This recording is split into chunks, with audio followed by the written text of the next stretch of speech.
রানীশঙ্কর পীরগঞ্জের মানুষের যথেষ্ট ধৈর্য রয়েছে এবং আমরা শান্তিপ্রিয়। আমি আপনাদের পায়ে ধরে অনুরোধ করছি, আমাদের সম্মানকে অক্ষুণ্ণ রাখুন। আমাদের ভাই আসিফ ভাইকে সেফলি গাড়িতে উঠিয়ে দেওয়া এটা আপনার ইমানি দায়িত্ব। এই দায়িত্ব অন্তত সকল যুবককে পালন করার আহ্বান জানাচ্ছি। প্রিয় যুবক ভাইরা আমার, সবাই বসে পড়ি, আল্লাহু তাকবীর। সবাই বসে পড়ি, কেউ দাঁড়া থাকবে না।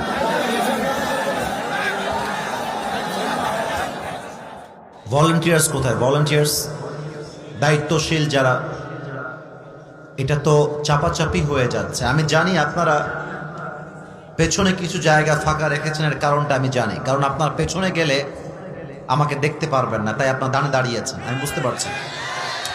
কিন্তু এভাবে যে ধাক্কা খেয়ে পড়ছেন, হুমড়ি খেয়ে পড়ছেন, এটা আমার ওয়াজের বিশৃঙ্খলা হচ্ছে। এই যে ওকে ধাক্কা দিও না ভাই, আমার যুবকদেরকে ধাক্কা দেওয়া যাবে না, ভালোবাসতে হবে, ধাক্কা দিও না।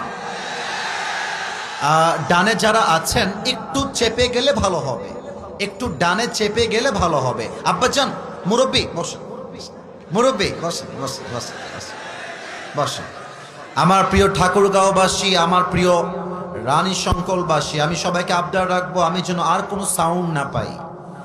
আধা ঘন্টা বসে আমার মাইন্ড স্ট্রাইক করেছে, আমার একটু অধৈর্য লাগছে। আমি চাই অধৈর্য নই, আমি চাই আমরা সবাই ধৈর্যশীল হয়ে শেষ পর্যন্ত আলোচনা শুনতে। আর তার জন্য প্রয়োজন পিন পতন নীরবতা। মাদ্রাসা কমিটি এবং আয়োজক কমিটি যারাই রয়েছে, আমাদের মাহফিলের সভাপতি, অতিথিবৃন্দ যারাই রয়েছে, এই প্রোগ্রামকে বাস্তবায়ন করবার জন্য যারা দিনরাত পরিশ্রম এবং কষ্ট করেছে, আল্লাহ সকলের পরিশ্রমকে ওয়াসিলা করে যেন মৃত্যুর পরে সবাইকে জান্নাতুল ফেরদাউসের বাসিন্দা হিসেবে কবুল করে নেয়। আপনারা সবাই পড়েন আমিন। আমি দেখতে পাচ্ছি অনেকে আওয়াজ করছো, কেউ কেউ গল্প করছো, এটা কিন্তু ঠিক না। দেখো, এখানে অনেক দেখতেই পাচ্ছ, অনেক কলিজার টুকরা মিডিয়ার ভাইয়ারা রেকর্ড করছে। আমি যদি একটা ধমক দিয়ে ফেলি রাগের মাথায়, মানুষ তো রাগের মাথাটা বাজে কথা বলে ফেললাম, বললাম এই ছেলে বেয়াদব, এরকম একটা কথা বলে ধমক দিলাম, তো ওরা আপলোড দিবে কি হিসেবে? ঠাকুরগাঁও মাহফিলে আসিফ হুজুরের বেয়াদবি চলছে, মারামারি চলছে। এটা ঠাকুরগাঁয়ের বদনাম হবে।